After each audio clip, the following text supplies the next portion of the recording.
described by police as Manson-like in its viciousness, 3 people brutally murdered, and a 10-year-old boy being held in custody.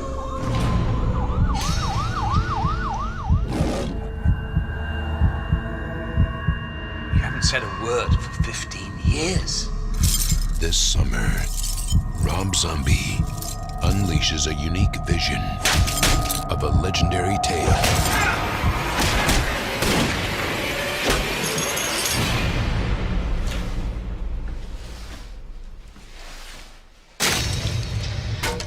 Listen, be careful tonight. A lot of nutcases come out on Halloween. Is the boogeyman real? Why are you so obsessed with the boogeyman, Tommy?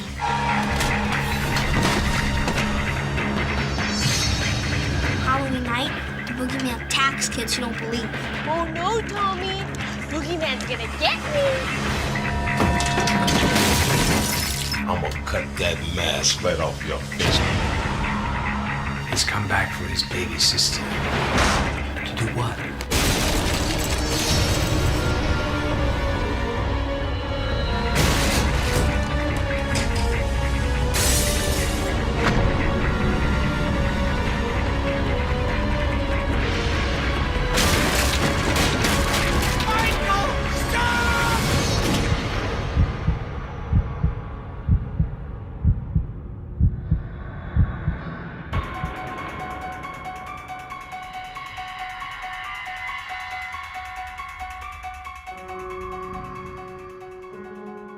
Welcome to Slash, a horror movie podcast. In season 1 of Slash, we will be covering every movie in the Halloween film franchise, starting with the original 1978 John Carpenter classic and ending with the 2022 Halloween Ends. Or does it? Slash is available everywhere podcasts can be found. You can follow Slash on Twitter at Slash Horror. And you can find every episode of Slash at fansnotexperts.com/slash. Enjoy the show. And remember, it's fun to be scared.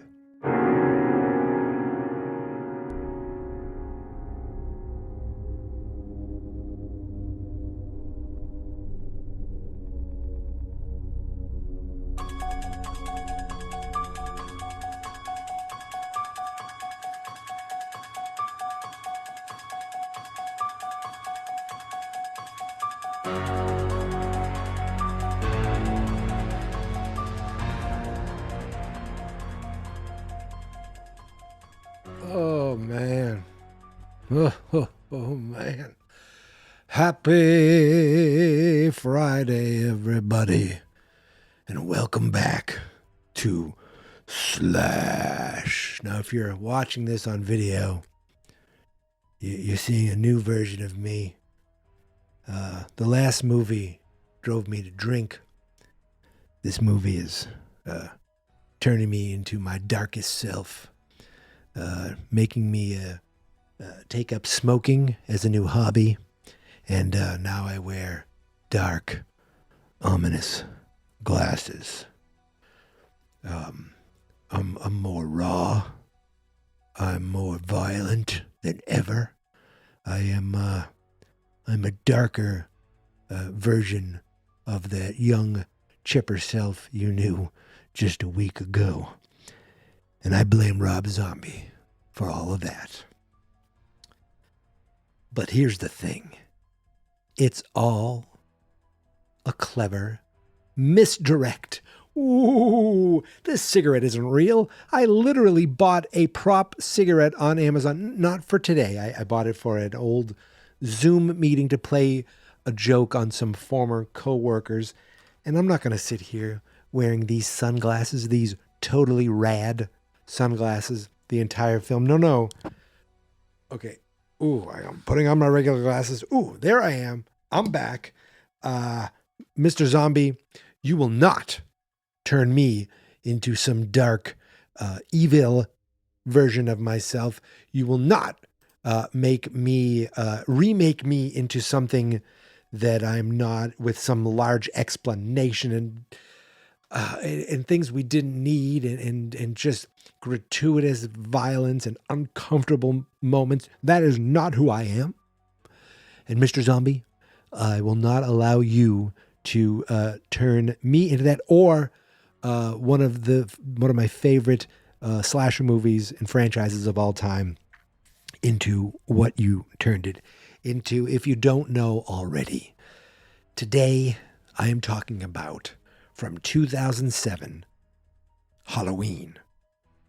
Yes, it's the second time this podcast has covered a movie called Halloween. And it is not the last time I'm going to be covering a movie called Halloween. It also won't be the last time that I'll be covering remakes, because they are big in the franchise of horror, the franchises of horror. But this one, I don't know what to say about this one. Rob Zombie's Halloween, as Tubi calls it. I watched this on Tubi for free. It streams completely free with commercials, not censored in any way.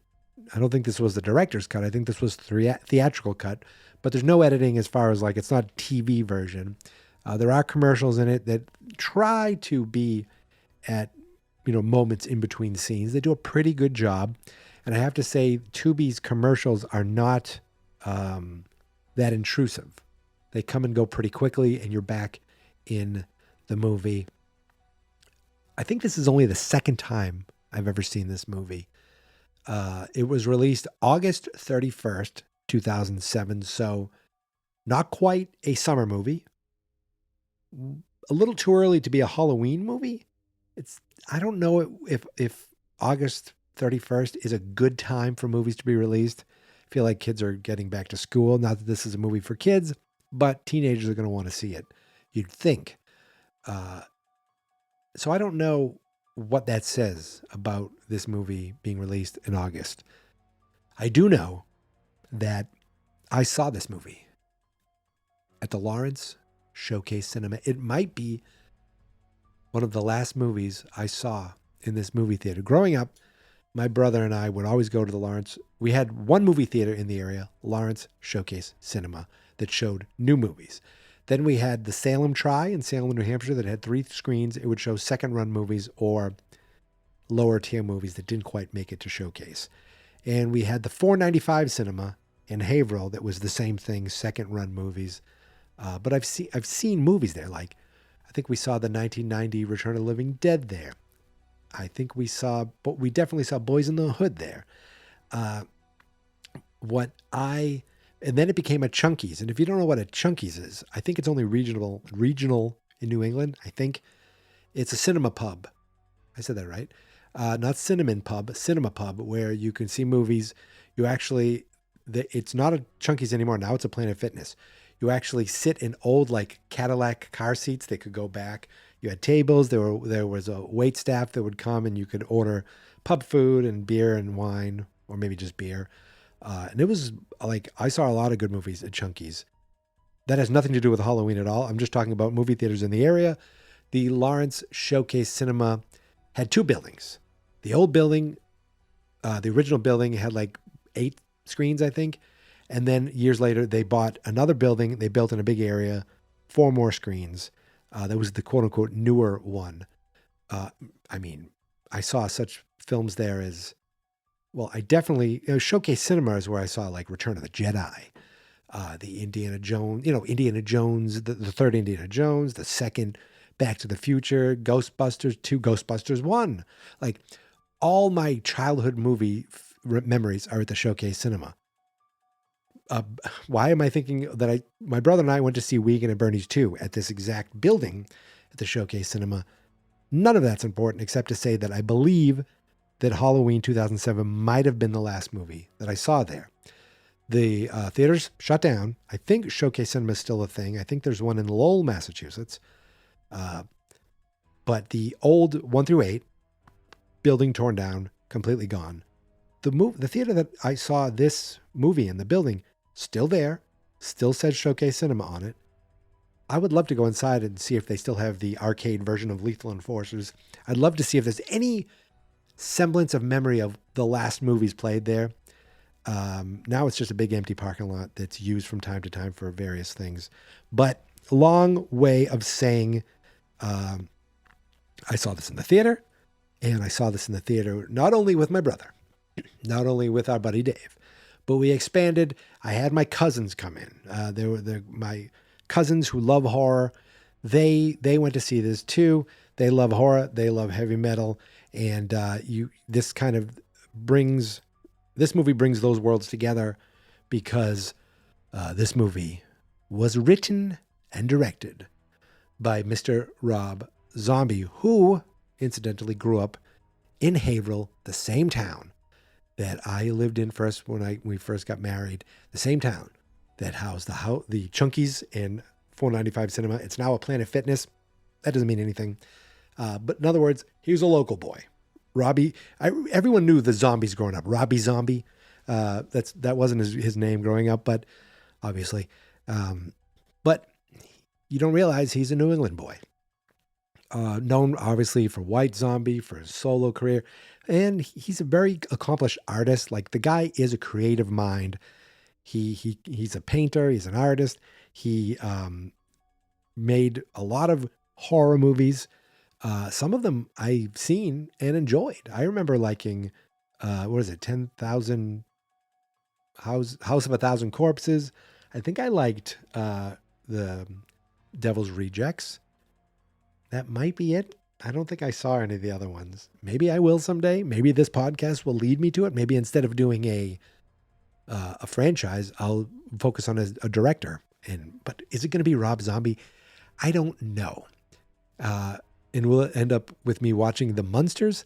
I don't know. Yes, the fact that he made a bright, like, cartoony version of The Munsters is mind-boggling to me. And of course, that movie stars Sheri Moon Zombie, because that's what Rob Zombie does. If there's a movie, his wife's going to be in it. And was she in Halloween? Yes, she was. I was curious about this movie. When I remember seeing it, I think I remember liking it. There were certain things that I was like, ooh, and certain things I was like, oh. And then I listened to a podcast recently talking about it and how it's kind of, it almost just takes, it's almost too, it's like joyless might be the word. And I wasn't sure how I'd feel about this revisiting it for this second time, only the second time in almost 16 years. And for the most part, I thought it's competent filmmaking. The guy can make movies. I didn't love certain dialogue in this movie. I did not love the over explanation of things, giving reasons for things. Part of the mystique of Halloween is there was no given reason. I know even the later sequels tried to give this whole reason of this cult and all that shit. No, the original one was there was no reason. There was no family connection. It was just a dude, like, driven. And at the end of the film, he could be anywhere. He could be at your house right now. And of course that evolved into the, making a whole mythology behind him. And then this movie, the mythology's made, then it's redone or kind of half ignored. Now we're completely starting from scratch. This is as if the Halloween franchise never existed. And now you're getting a new movie called Halloween. But of course, we all know this is a remake, not a reboot, but a remake, a restart, kind of a retelling of the movie. It's an hour and 50 minutes long. And for the first half hour, it's like a prequel. It's like yeah, it's kind of a prequel right up to the part where he does the killing. His killing's is more killing. There's more brutal killing. It's bloodier. And there's like reason given to him. Like, oh, this is what drove him, or this is what, having this in his life didn't help him. And I don't know if I loved that. Now, audiences seem to love it. It was only a budget of $15 million, which it's a good-looking movie, and for $15 million, I don't think that's a high budget for a movie. And it made $80 million at the box office. I mean, that's not bad. That's a fine movie that deserves a sequel, and we get a sequel. And I am curiously looking forward to seeing that movie for the first time. Yes, that is the second movie that I've never seen in the Halloween franchise. I think you can guess what the third one is. We haven't got there yet. But I am looking forward, to a degree, to seeing Halloween 2 by Rob Zombie next week, talking about that. And that's also available on Tubi. So if you do want to rewatch this movie or watch it for the first time, go to Tubi and watch it. And that episode is going to be next week.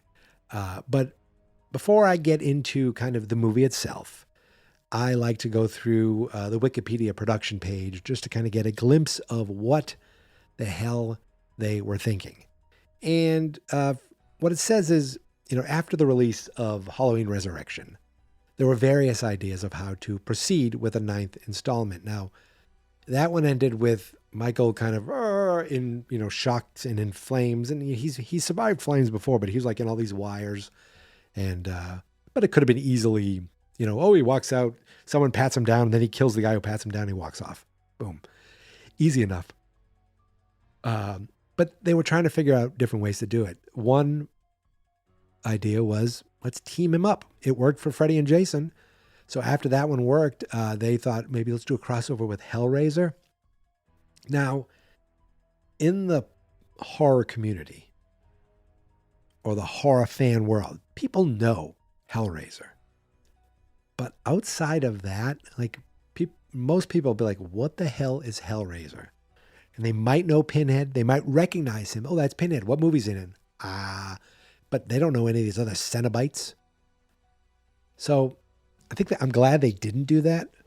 Whereas Freddy and Jason were they were in pop culture. I mean, they had their movies. They had rock songs written about them. They had TV shows based, with the same titles based on these characters. And, it made sense for those characters to have a team up. It makes sense. You know what I mean? It Freddy versus Jason means something when you hear those names.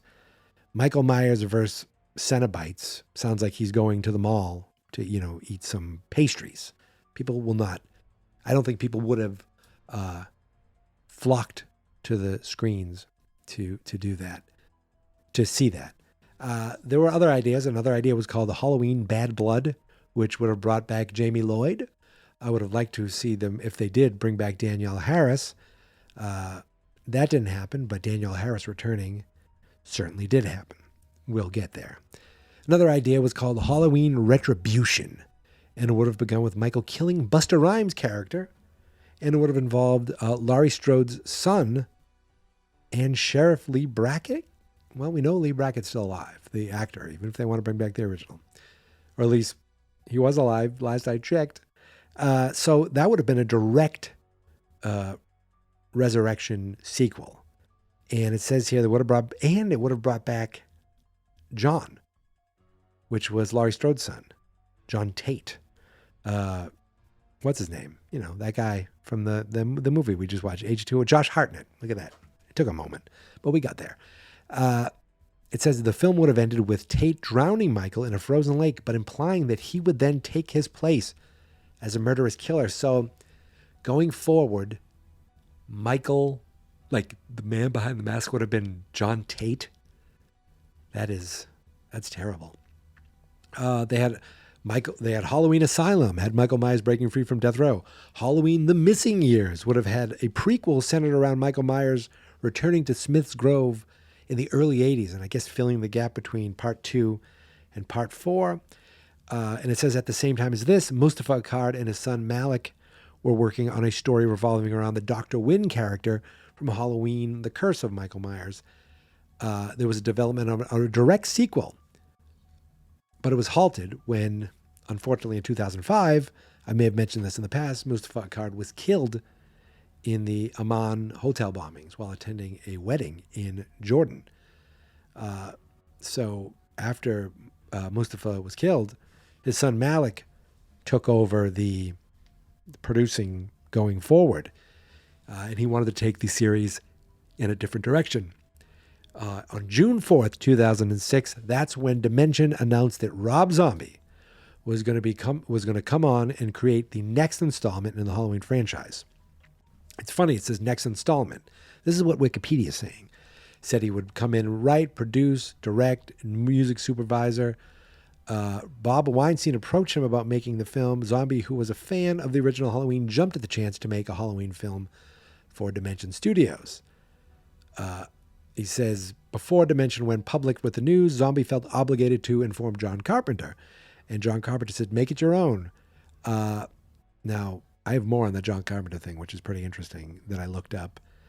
So on June 16th, I guess only 12 days later, Zombie announced that the film would combine the elements of a prequel and a remake with the original concept, but insisted there would be considerable original content in the new film as opposed to a mere rehash material. Yeah, there was original stuff in the film, and a lot of it was not shot for shot, but like kind of the destination ended up being the same almost for everything. Now, I found an article on wearethepit.com. You ever go to We Are the Pit? The Pit is the name of the website, wearethepit.com, which I think is a heavy metal blog and news site. And this is an article from November 2nd, 2022, written by Michael Pimentel. The actual title is John Carpenter once called Rob Zombie a piece of shit over a Halloween feud. And just to give you a quick synopsis, it said back in the day, a beef kind of took place between Rob and John when Rob Zombie claimed that John Carpenter was cold towards him when he was making the movie. However, Carpenter would end up denying these claims after of him being cold towards Zombie. Back in 2016, when asked about these claims, John Carpenter said, he lied to me. He lied about me. He said I was very cold to him when he told me that he was going to be making Halloween. Nothing could be further from the truth. I said, make it your own, man. This is yours now. Don't worry about me. I was incredibly supportive. And then he said, why that piece of shit lied, I don't know. He had no reason to. Why did he do it? Okay, that's the one thing. But I was curious of what he thought about it. And he says, I thought he took away the mystique of the story by explaining too much about Michael Myers. I don't care about that. He's supposed to be a force of nature. He's supposed to almost be supernatural. And he was too big. It wasn't normal. That's why John Carpenter is a legend and Rob Zombie remade the movie. It says, for the claim that Rob Zombie made about John Carpenter and what Carpenter called him a piece of shit, it seems like the two have moved on. In 2016, John Carpenter tweeted, to everyone fascinated with the Carpenter-Zombie feud, old news. We spoke Sunday. We buried the hatchet. Let's move on. I don't know if people have moved on, but I'm ready to move on and start talking about this movie. But the things that John Carpenter didn't love about this movie seem to be the same things that I didn't love about this movie. Explaining kind of the over explanation of what makes Michael. And to me, the violence, the over exploitive violence. You know, the first Halloween, and I don't know if it would have been different if technology and filmmaking and budget were different, but it really wasn't that bloody. You think about it. You know, the Judith murder, you can barely see stuff. You don't see a truck driver get killed. The girls that get killed, you know, I think, do they both get strangled? One gets strangled in the car, right? And one gets strangled by the telephone call. Dude gets stabbed, no blood there. Like, it's a very bloodless movie. This movie decided to have all the blood. So why don't we start talking about, from 2007, Halloween, or again, as Tubi has it listed, and I'm probably going to list it in the YouTube video to differentiate it from my original, Rob Zombie's Halloween. Still a Dimension film, but it opens with a quote from Dr. Samuel Loomis, played by Malcolm McDowell. I'm not going to do a Malcolm McDowell impression, even though I might. The darkest souls are not those which choose to exist within the hell of the abyss, but those which choose to break free from the abyss and move silently among us. I guess. And then the movie kicks off, and I remember loving that it opens with God of Thunder by the immortal and somewhat silly Kiss. And guess what? I still love that it opened with God of Thunder.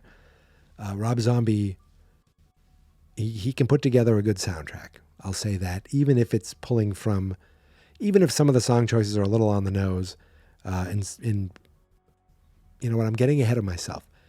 God of Thunder, perfect. We're in Haddonfield, and it's Halloween Day. We see this kid wearing a clown mask right away. You know, it's Michael, and he wears a clown mask around the house. And he has a pet rat. Anybody who has a pet rat, you know, what could possibly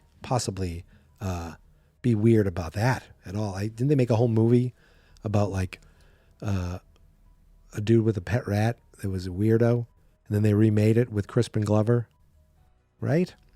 So we see downstairs there is a Mr. and a Mrs. William Forsythe, terrific actor, and Sheri Moon Zombie, Rob's wife. I'm not sure if she's a good actress. I don't know. There are moments in this where she seems very loving towards Michael.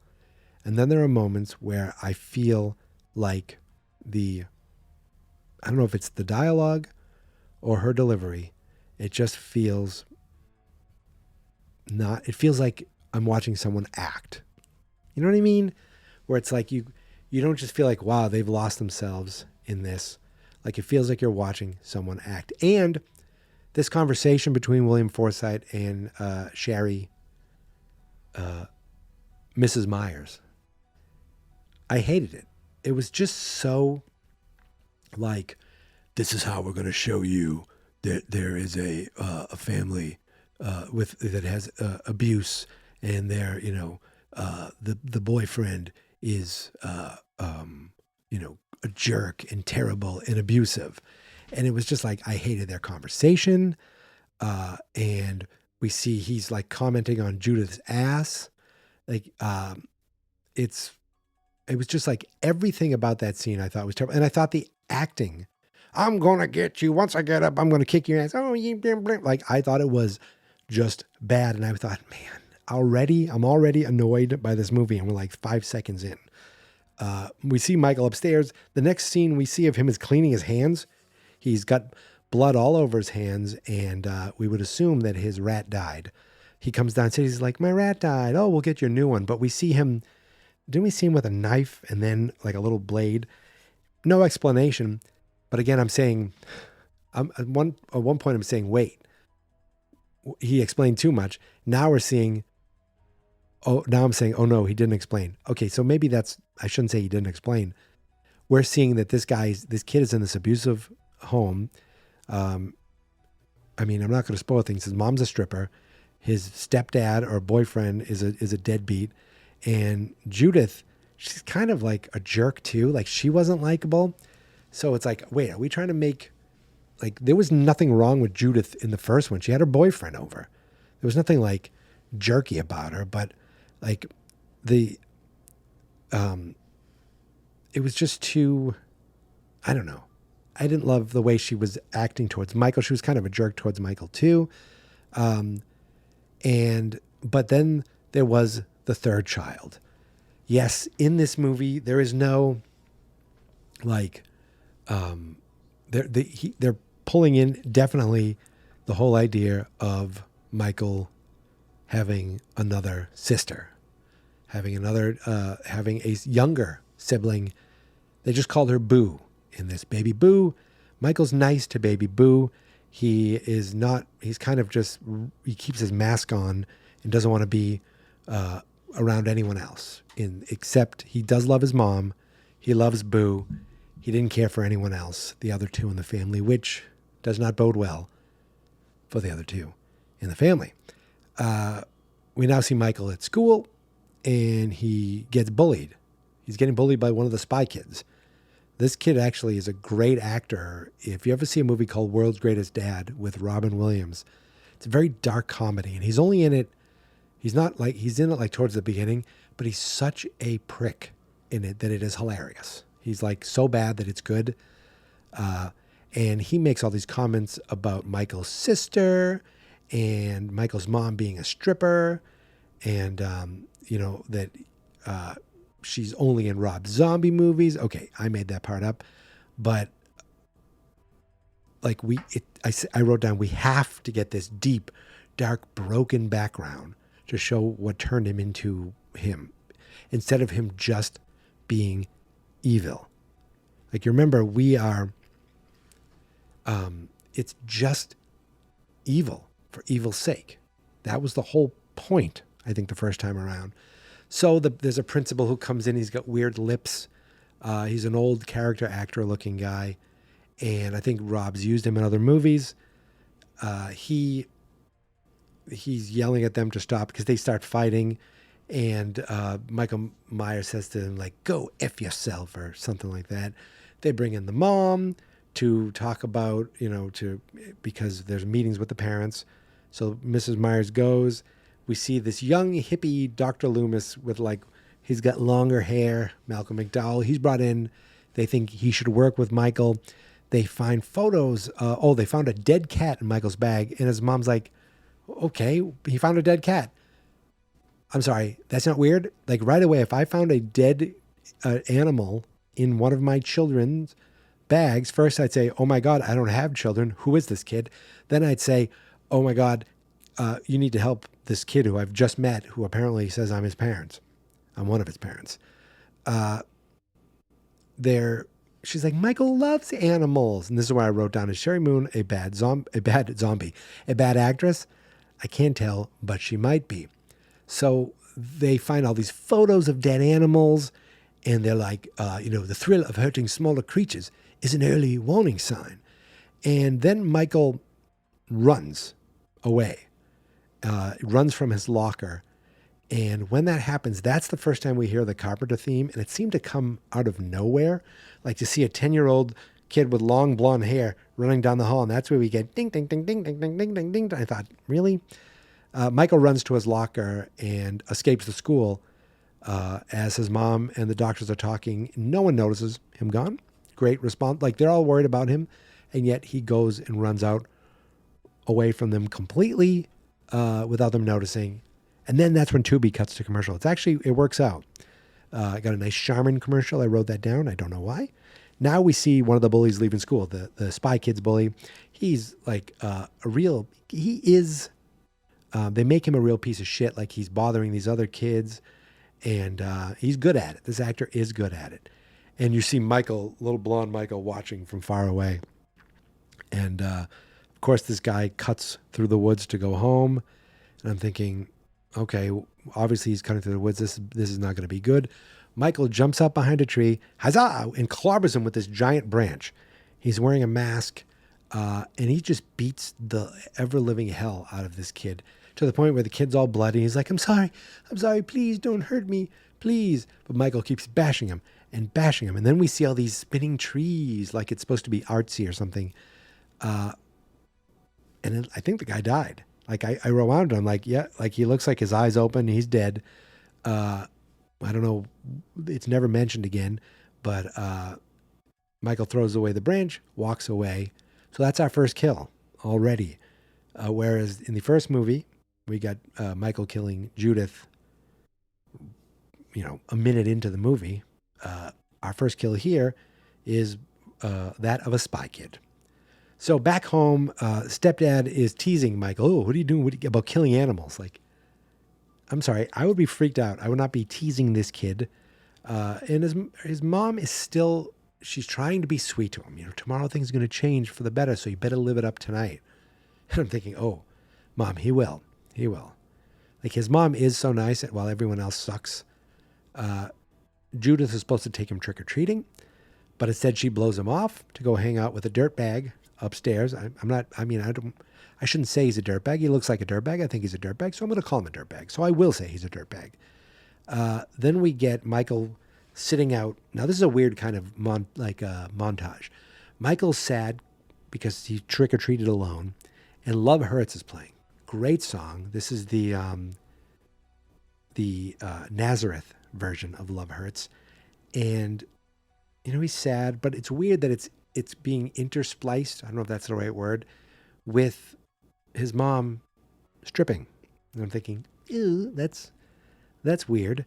We cut over to upstairs to Judith. We get the first of many booby shots in this movie.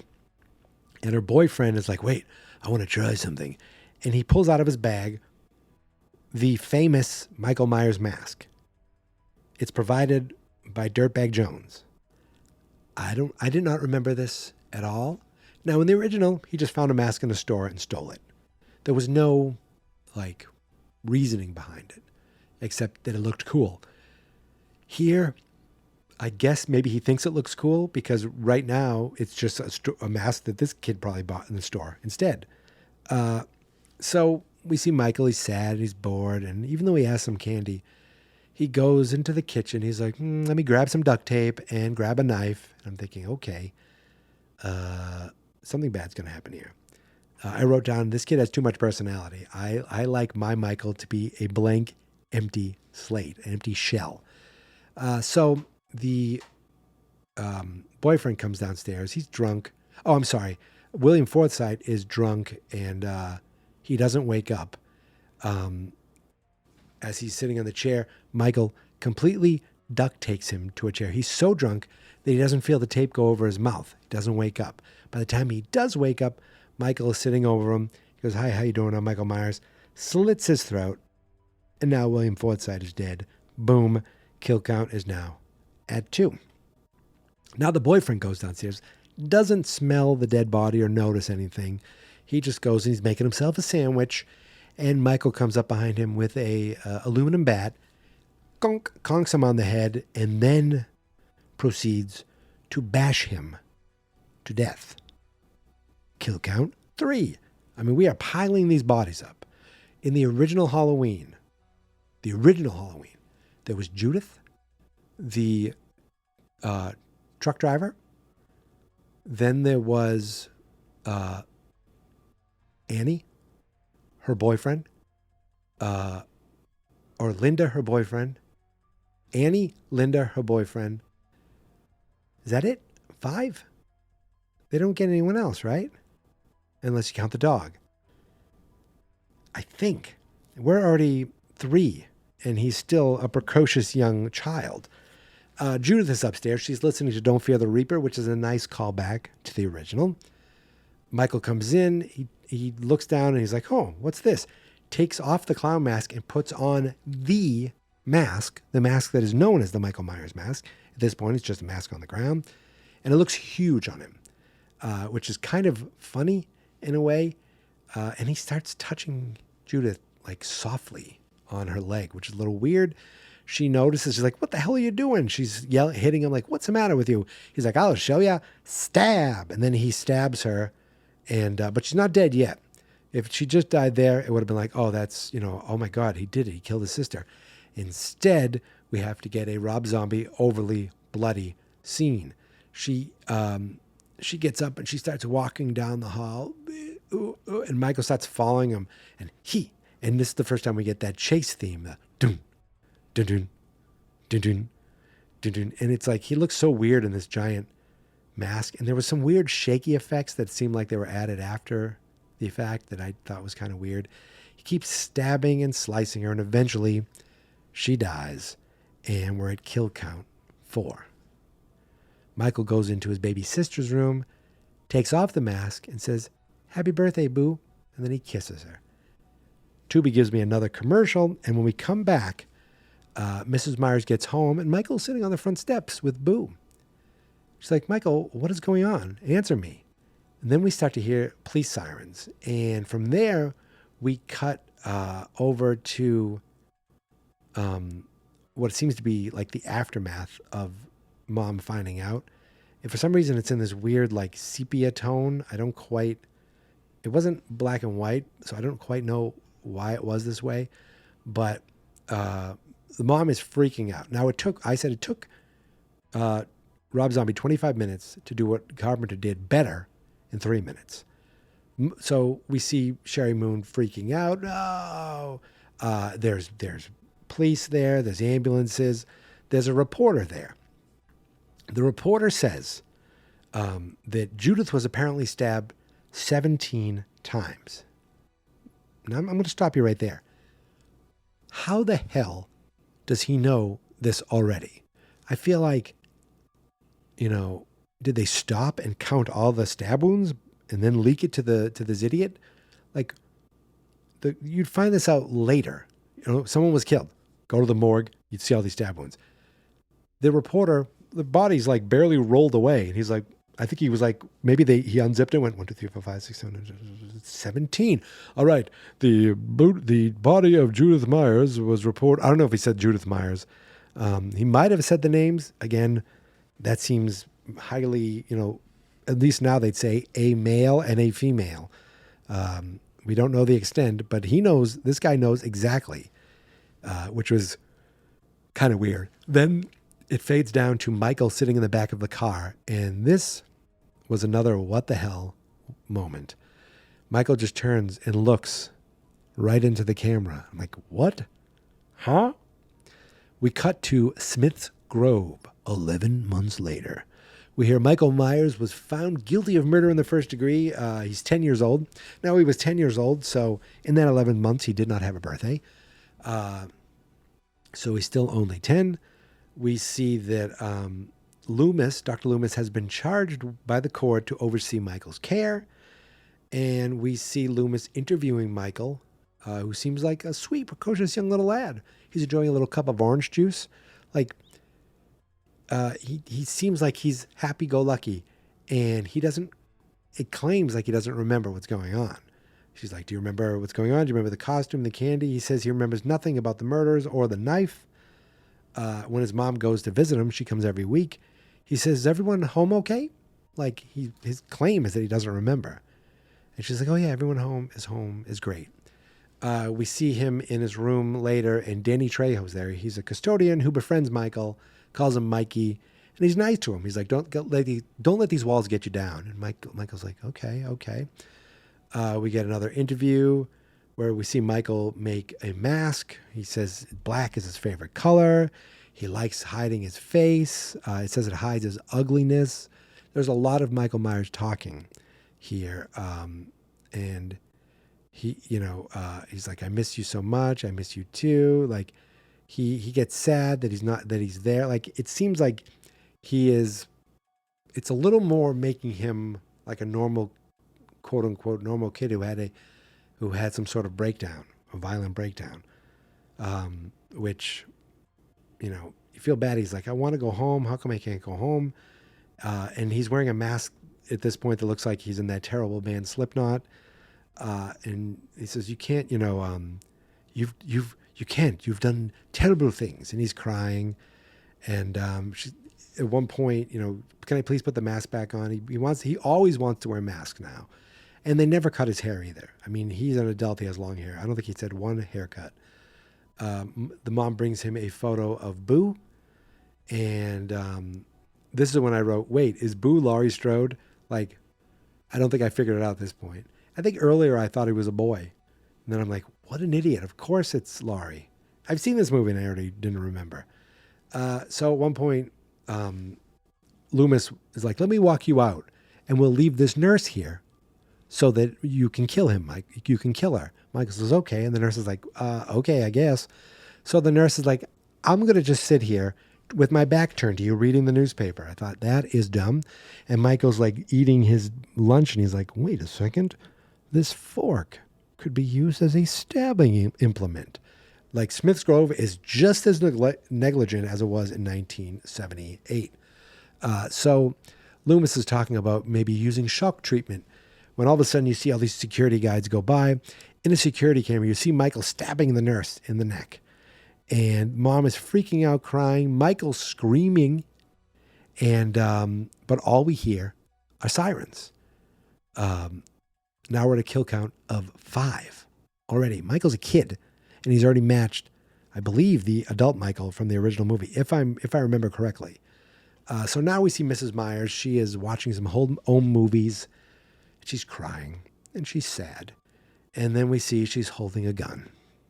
And what we don't see, shockingly, we don't see it, Rob Zombie, showing some editing ability, but we hear a bullet. So she killed herself as we hear a baby crying. I'm not counting that in the kill count, though Michael, is somewhat tangibly responsible. That's like, boom, that's the end of almost like, not chapter 1, but that's kind of the end of the childhood. We go to 15 years later. Now, I don't know when this movie is supposed to be. I don't know what year this is supposed to be. I think that the original is supposed to be like 76, 78, because God of Thunder came out in 76. Don't Fear the Reaper came out in 76. So my guess is this is around 76, 78, maybe 78 for the original, kind of tying into the original movie. And then 15 years later would be at 91 or 93, but early 90s, because we don't see computers. We don't hear internet. We don't talk about, this is before social. This is really right at the beginning of like smartphones and stuff. So none of that's in this at all. So I'm going to guess this is the early 90s. And we're not, I talk about plot point 1. We're not quite at 30 minutes. We're a few minutes past. It's like 35 minutes. But it's kind of, there's that plot point of the end of Act 1. Here we go now with adult Michael Myers. We see Danny Trejo still there. He's a guard now. The other guard said, you've been working here. He says, you've done all manner of work here. So I guess that explains that he does security now. I swore that I thought the other guard was Rob Zombie, but it wasn't. I don't know. So we see Michael's room. It's now filled with masks. And Danny Trejo's like, don't touch that. He does not like when you touch his mask. And I'm thinking, how many guards has Michael killed that Danny Trejo knows this? I like that Danny Trejo calls him Mikey, but imagine being an adult and people still calling you Mikey. I have a confession to make. A lot of my closest friends still call me Mikey to this day. But I promise you, I have never killed a person. I've never killed anything unless you count a bug. And I never, ever will. That is my vow to you as your podcast. So I'll never kill. Let's see other podcasts make that promise. So Michael is huge. He's 6'9". I looked up, the actor is 6'9". He looks massive sitting with Dr. Loomis. And Loomis he's old now. He's got rid of the long hair. He's spiked gray. He tells Michael he's done. He's done all he can. He has to move on. This is his last day. That's me suppressing a yawn. Michael shows no reaction as he sits behind his mask. Then we cut over to Dr. Loomis now giving a lecture at a college. It says Dr. Samuel Loomis, author of The Devil's Eyes, the story of Michael Myers. Today, 11 a.m. at Webster Hall. My first thought was, is that Haddonfield University from the previous movie? He's giving a lecture. For some reason, I thought he was like, they were going to see lots of books. And I had this memory of books being signed. I guess not. I guess not at all. But he talks about, look into these eyes. These are the eyes of a psychopath. I'm thinking, what doctor talks like that? What reputable doctor?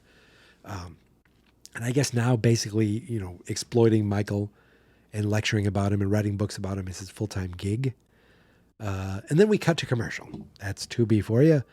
And when we come back, we're at Smith's Grove and we see there's 4 guards there, all Rob Zombie actors that he's used before, Leslie Easterbrook, and a bunch of other guys that I all recognize, or at least mostly recognize. 4 guards, all armed. They're told they have to move an inmate. Obviously, it's Michael. Michael's in complete chains and cuffs, and I'm assuming leg irons. But, excuse me, you see him ball his fists. Like, uh-oh. He's like Arthur, the aardvark. He's up to something. And I don't know what the hell happens. He like flexes his arms and the cuffs pop off. I don't know how he did it, but he beats these guards to a bloody pulp. Leslie Easterbrook tries to stop him, shoots, but ends up shooting another guard. Michael smooshes her, drags her along, and like nobody else notices this. And I guess originally there was a scene where 2 guards were about to rape a patient, and that's part of Michael's breaking out, but I guess it was too much. Rob Zombie going too far. Are you kidding me? So this was kind of made instead of it. But the kill count now is 9. Now I know one of the guards that was killed was shot by friendly fire, but I'm going to say he was still alive, and then maybe Michael gave him one more little twist. And Michael was going to kill him anyway, so I'm going to keep that as all 4 of these guards being killed. At this point, Machete himself, Danny Trejo, is showing up for work. There's phone ringing, but nobody is there. We see a receptionist is around the corner, and she's bleeding out. And you're like, oh, there's someone else. Kill count 10. And my first thought is, Danny, run. We don't need you there. But instead, he finds 2 more guards dead and gutted. And I wonder if these guards were those guards from the original. Those were the guards that were, up to, being scumbags.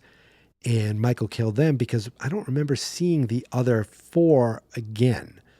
But these 2 are dead now. So that's a kill count of 12. We're at 12. And we're barely, he's still in the sanitarium, the Smiths Grove, hospital. And then all of a sudden behind Danny Trejo is Michael.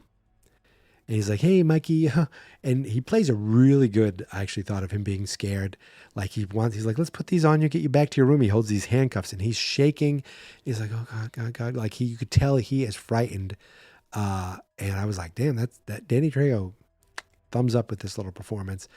And he's freaking out. And Michael's like, yes, you were good to me. Because he grabs Danny Trejo, starts squeezing him, starts trying to drown him. And he's like, I was good to you, Mikey. But he's still alive somehow. Machete will not go down. So he grabs a TV and he holds it over and he says, welcome to prime time, bitch.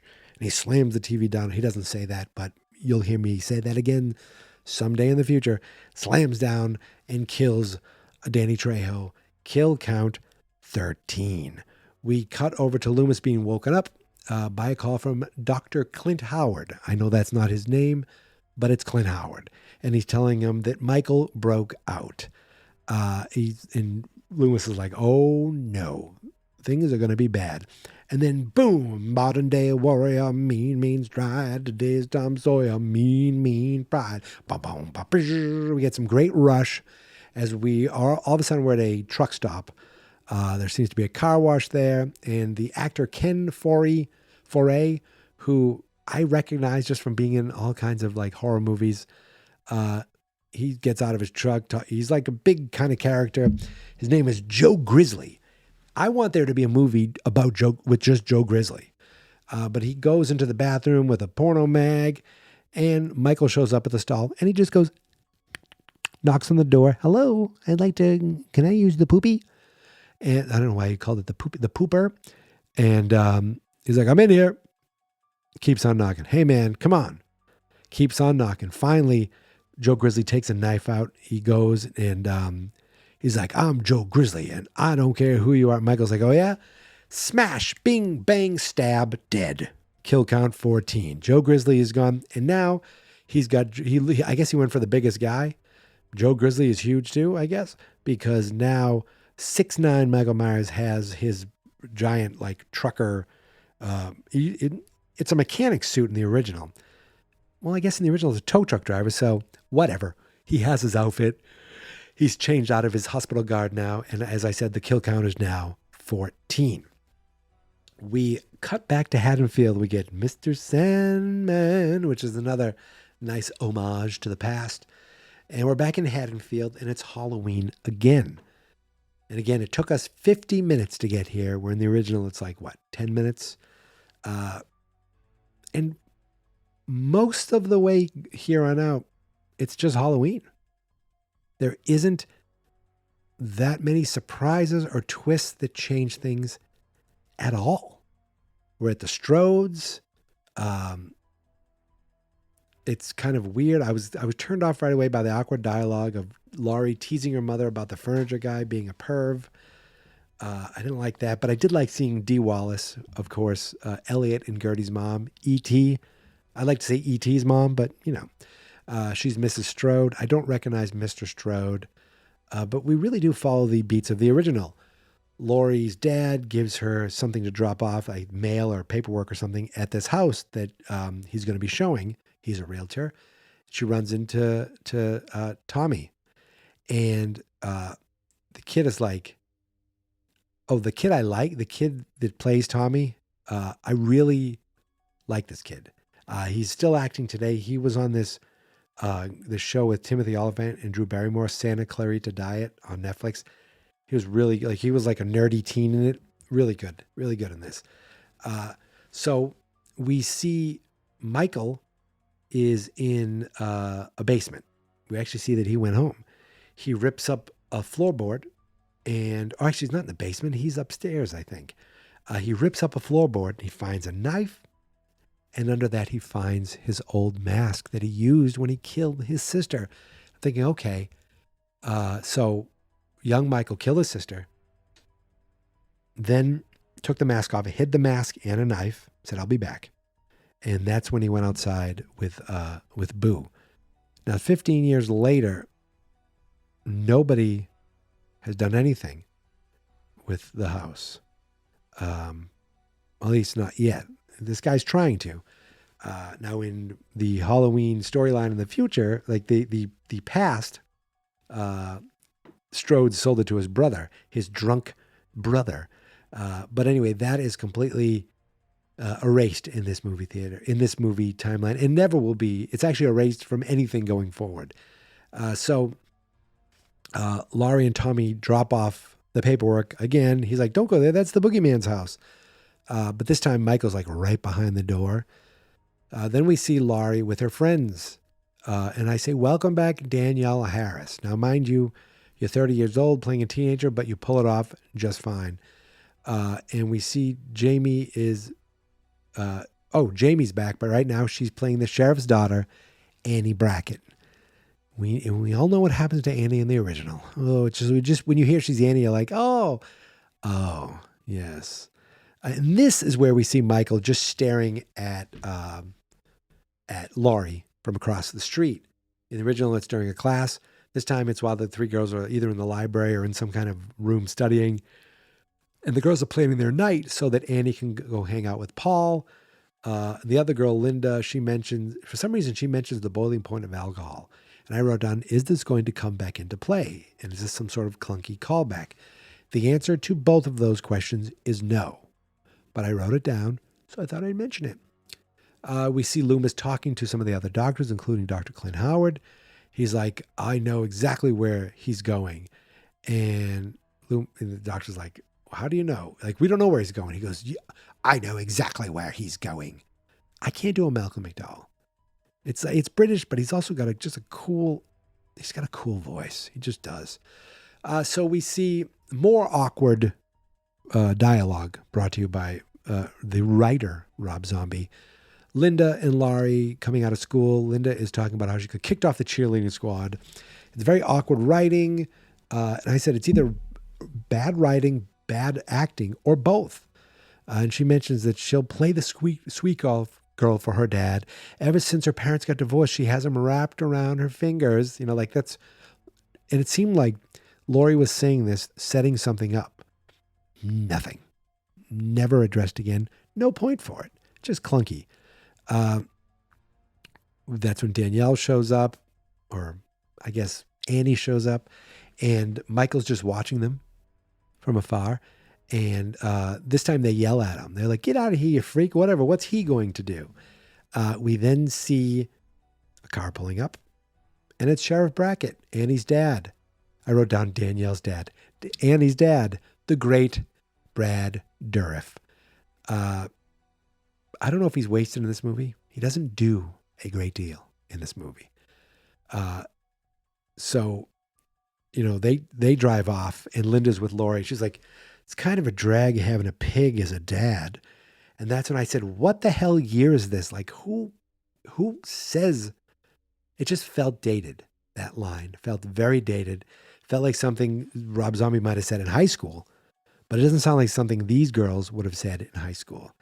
So Loomis is over at the gravesite. You know, this happened in the original, and it happened here. Why would Loomis go to the grave? Maybe that's his first instinct. Now, you know, in the original, the headstone was taken. This time there's a dead animal mutilated on the grave. So, of course, it has to be a little crazier. It's got to be zombified than just having the headstone taken. And we're at the hour mark now. It's nighttime. So I don't know if that you consider that plot point too, but it's like, boom, it's time for craziness to go on. And it's time for Linda and her boyfriend. It's not Paul. It's Glasses Guy. They go in the Myers house. Why do they go to the Myers house? I guess because it's empty, I suppose. But they go there to make sex together, which of course is, something Michael does not want to see. Michael's right up on the balcony waiting for them to come in. He's like, please come in. I don't know why I sound like Dracula now. So they're going at it. And we see the shadow in the background. And one of the boyfriends gets sent off, just like in the original, to get a beer. We see a little shot of Michael in the background. Doo-doo-doo. We get Don't Fear the Reaper again. And Linda's calling Laurie, who's not babysitting yet. She's still with her at her parents' house. This time, the boyfriend actually was doing the sheet with the glasses joke. And then out of nowhere, Michael grabs him, chokes him, pins him up against the wall, stabs him in the exact same way, does the head turn in the exact same way. And we're at kill count at 15 already. My God. So now Michael's in the sheet. And Linda's completely got her boobies hanging out like in the original, but she doesn't notice that all of a sudden her boyfriend, this teenage boy, is now a 6'9" giant man. She gets up to grab the beer from him. We get a little butt shot, and then she turns around. Michael chokes her to death. You're dead now. Kill count number 16. He takes her naked body away, and we cut over to Loomis with the last living monkey, Mickey Dolenz. He's at a gun shop, and he's like, I need a gun. I need it now. I'm in a hurry. No background checks at all, and like he says he's in a big hurry, which, look, this gun owner obviously believes in the Second Amendment and obviously believes in the right to bear arms. But when a guy says, come on, give me that gun. I'm in a hurry. Do you think that's a little bit suspicious? Maybe just a tad. And as I said, this is Mickey Dolenz. Take the last train to Clarksville, the last living monkey. Now, at the time of this filming, all the monkeys were alive, but he's the last monkey standing. So I don't know why, it's just like a little stunt casting. We cut over and Laurie's actually handing out candy with her mom. She's not babysitting yet, but she will be as she goes. Annie picks her up and they go off to do babysitting. And there's a jump here that it made me jump and I completely forgot about it. So the parents are outside as Laurie goes off. Mom goes in. Dad's like, looking around. He's like, all right, I'm going to go in. And before he goes in, Michael is right there to grab him, smashes him right into the face and into the house. And it's at this point we go to commercial. I was like, no, I want to see what happens next. And I wrote down, I wasn't expecting all we see. I was expecting that was all we see. I misspoke. I was expecting bring them in the house and then, oh my God, they probably were killed. And then later show the aftermath of them being killed. But no, this is Rob Zombie. Rob Zombie, he's like, subtlety be damned. So we go into the house and I think Mr. Strode's already dead. We don't quite see that. And Mrs. Strode is like, oh no. And Michael attacks her. Then she looks like she's about to die. Then we see her dragging herself away. Michael catches up with her, starts killing her. He sees a photo of Laurie, who obviously is Boo in the original. And then I guess she's dead because we hear like a snap. So I guess it's around her neck. So now with those two, it's kill count of 18. My goodness gracious. Now we see Laurie's babysitting Tommy, who's still asking about the boogeyman. Annie calls over, says she'll be over soon with Lindsay. And while she's saying that, Michael's in the background while she's on the phone. So, Lindsay is watching TV and Michael's standing right there. Nobody notices anything. While that's going on, Loomis is with Sheriff Brackett. They're at a place called the Haddonfield Burger. He's like, I'm telling you, Sheriff, evil is here.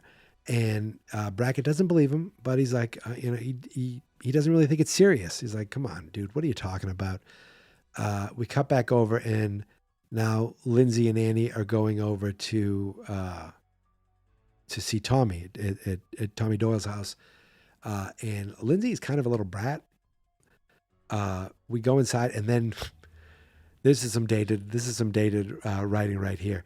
Annie says, Laurie, you should go hang out. You should go out with Ben Tramer. And Laurie says, I thought you said he's retarded.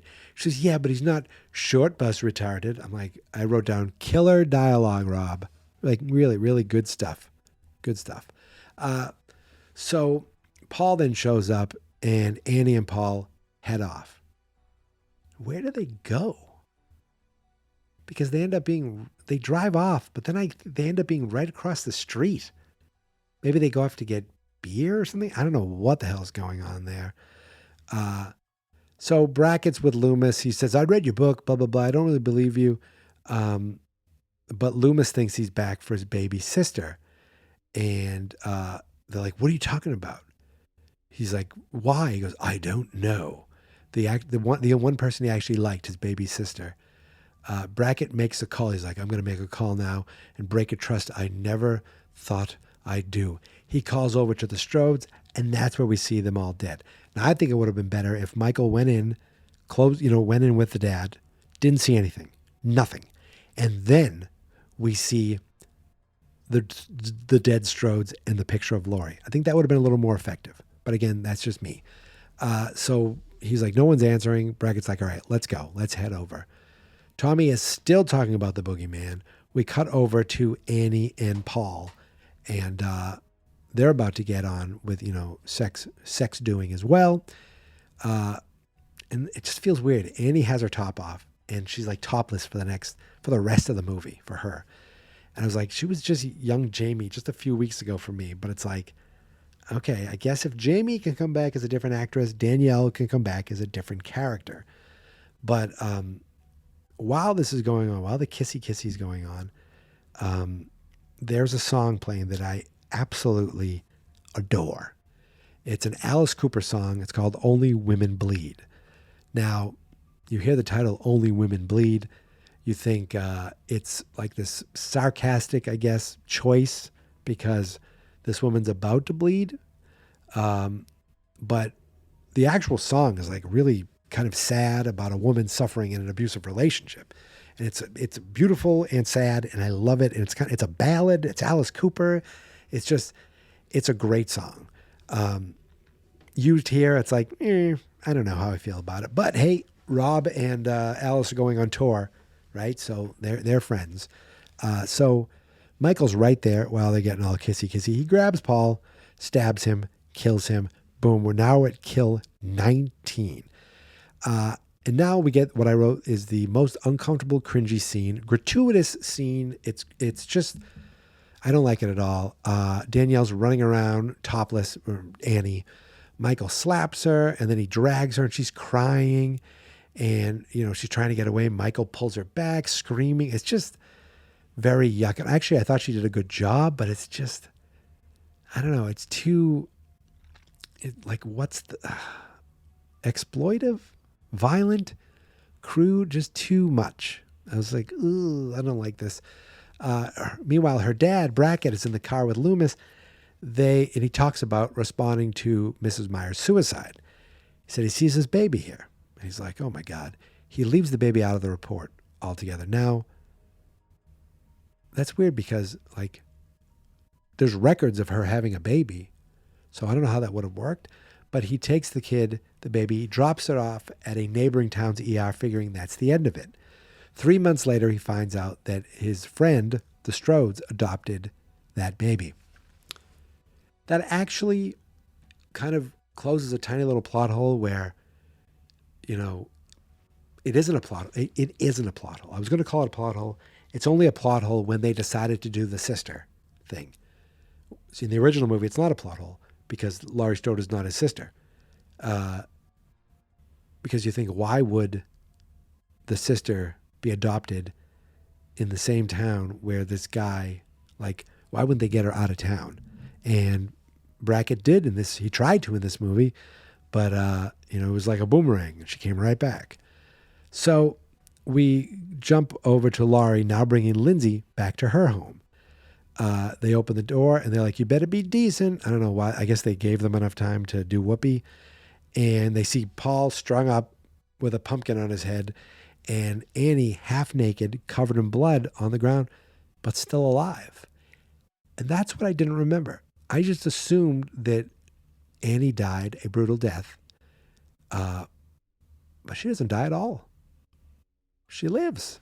So Laurie freaks out. She's like, Lindsay, get out of here. Sends her back home. Call the police. Then she's like, the kid runs off screaming. Then Annie says she's going to call the police too, even though she tells Lindsay to. The door closes and Michael's right there while Laurie's calling the police. He doesn't go after Laurie. He goes right past Annie and he sees dead Paul just hanging there. He doesn't kill Annie either. I don't know. Maybe he thought, oh, Laurie cares about her, so maybe I care about her. I don't know. But Brackett and Loomis are now 10 minutes away when they hear the call coming in. And they're like, oh my God. We get a commercial and then, then Michael grabs Laurie. But I'm still not convinced he's going to do anything to her at this point. Because this is Boo. This is the person he's been trying to track down. So she smashes through a doorway. She gets away. She runs home. Tommy, let me in. Tommy, let me in. Lindsay and Tommy, they run upstairs. They go and they hide in a bathtub. Thank God the cops show up. They're like, can we come in? Can we come in? Hello? Are you guys in there? Can we come in? They're like, the door's locked. And they're like, yeah, I guess so. Is he still out there? He's like, there's nobody out here. He's like, oh, okay. She goes to unlock the door. And then boom, the cop gets smushed up against the door, blood everywhere. The cop is dead. Kill count number 20. This other cop comes in with his gun raised. He shoots Michael once, but Michael is like, ouch, you shot me. Big deal. Goes over, kills this guy, dead. Kill count 21. Michael then grabs Laurie from the two kids. The two kids, he doesn't care about them. Remember in the original, he does not kill children. And in this version, he only killed his bully and his older sister. But teens, but not kids. So Brackett and Loomis show up, of course, just in time. Brackett finds his daughter bloody and half naked, but alive. And I actually felt, I was like, oh, he's like, oh, Annie, oh. And she's Like that was the two best acting right there, the two of them, except for Danny Trejo's acting, frightened. So Lindsay and Tommy tell Loomis, Michael took her. So no one's looking. He takes the police car and he goes after them while Brackett stays with his daughter. And then I wrote down Lori, Linda, Lindsay, and Loomis. There are so many L names in this movie. And in the original too, all those characters, Lori, Lindsay, Loomis, and Linda. So Lori wakes up to find she's with Linda's naked body, and there's the Myers headstone there. And that's, of course, reminiscent of the original. And Michael walks in. This is where I don't know if this is what I thought was going to happen with Jamie in the original, where he didn't want to kill her. He just wanted to be with her, or wanted to be with it, not be with it. Well, I guess in the curse, there's that. Oh my goodness, this is such a odd take. There's so many things going on in these movies. But she says, "Who are you? What do you want?" He drops the knife. He gets down. He takes the photo out to show her. He sees him and the baby. I don't think I disliked this because we saw there was a connection always with them. Now, mind you, the original, he's just evil, so he doesn't care about these connections. But in this, there is a connection. So I don't mind this at all. Now, she's confused. She doesn't know what the hell's going on. But she's like, oh, yes. She sees the knife.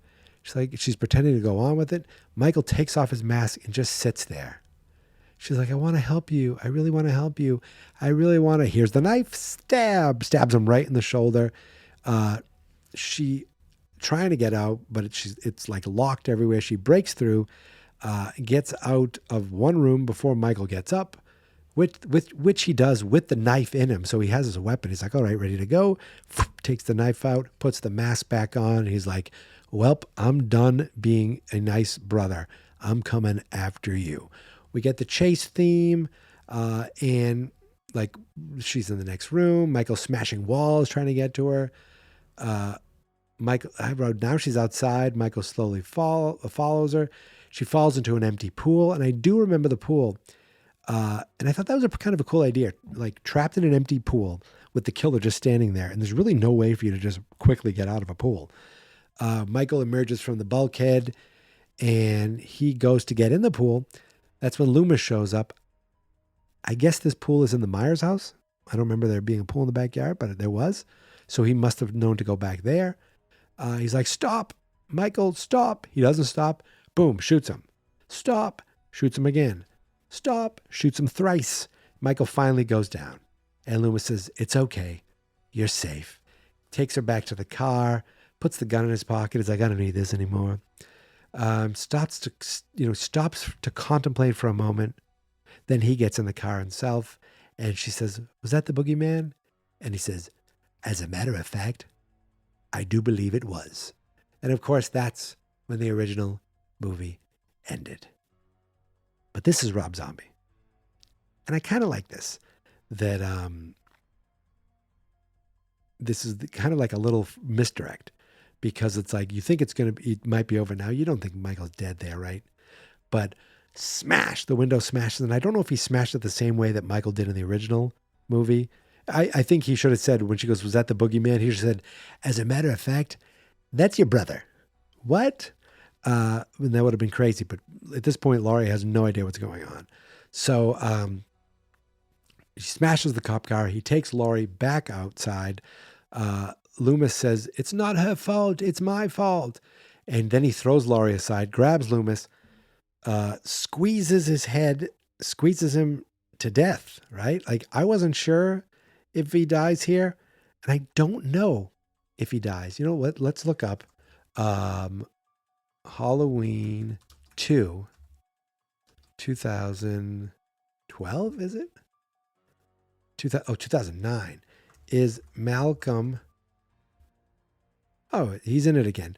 So he doesn't kill him, so I'm not counting it. It made it look like he might have killed him, but Loomis...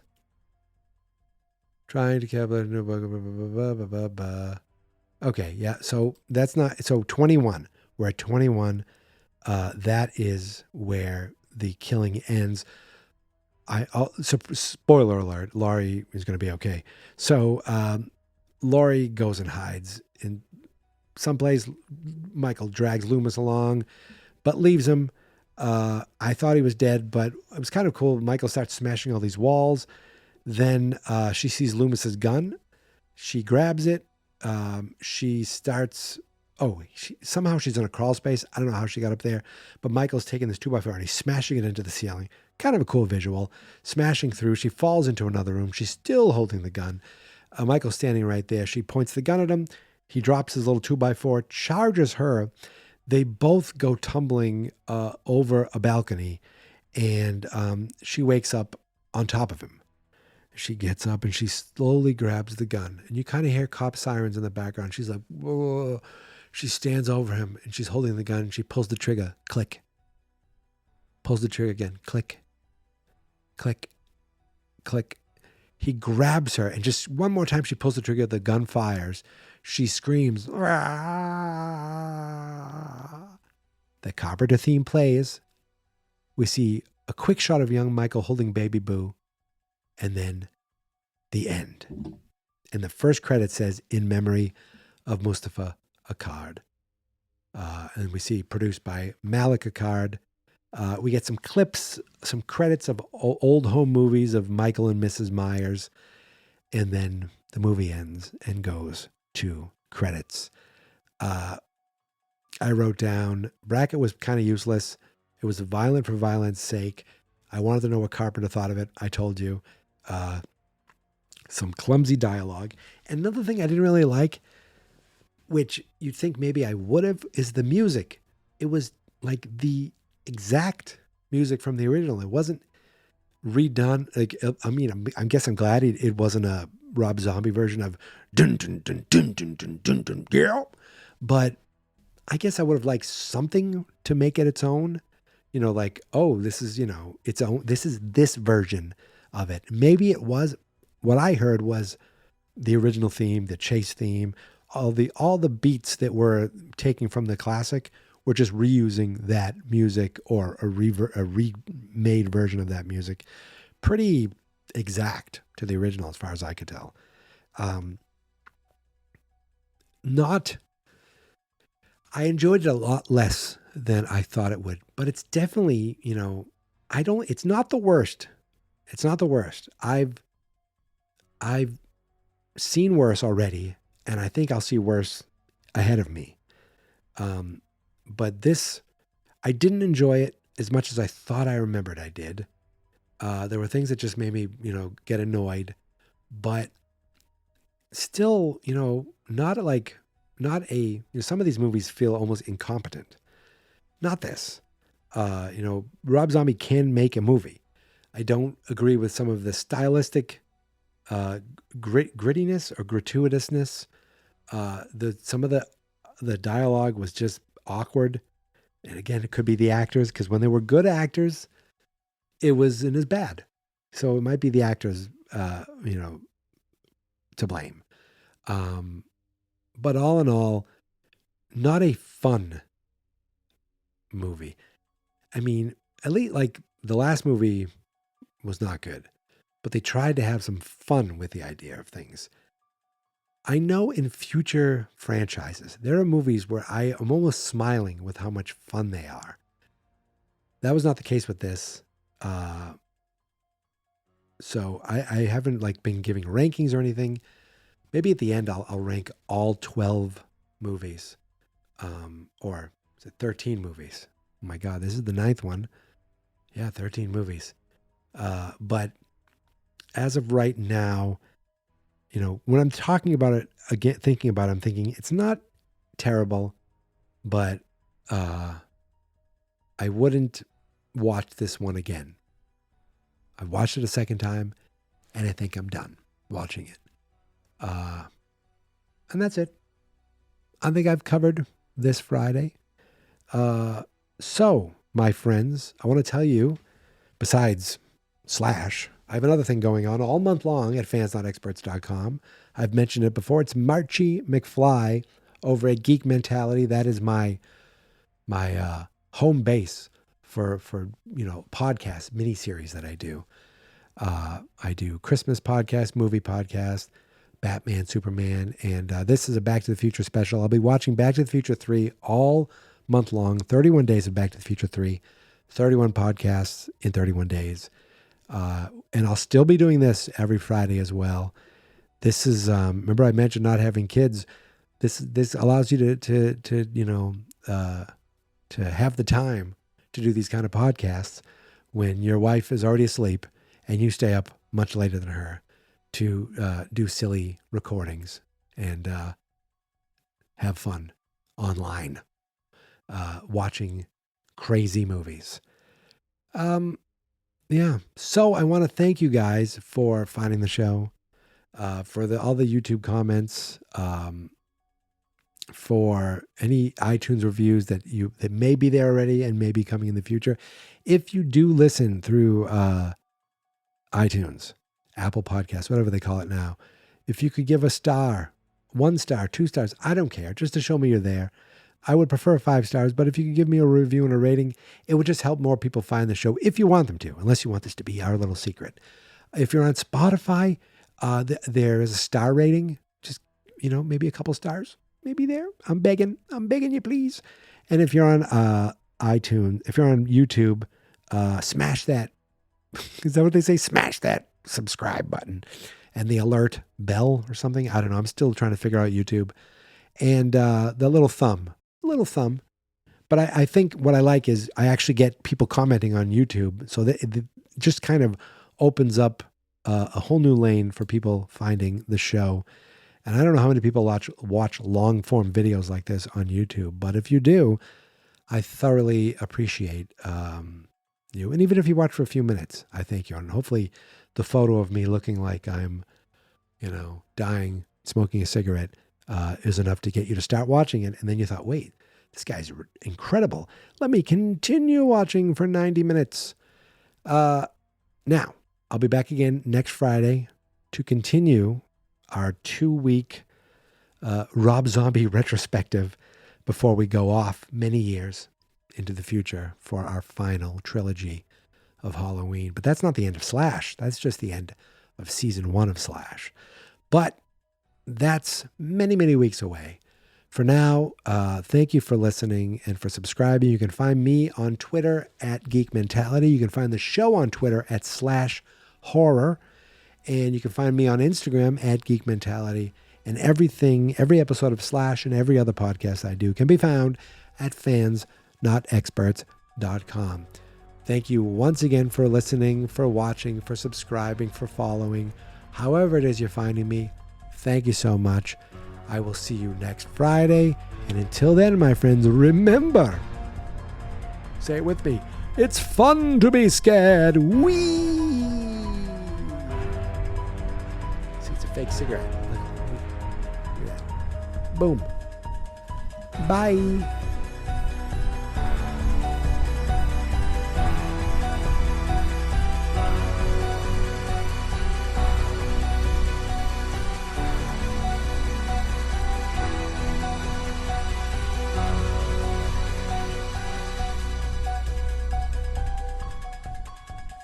Fans not experts.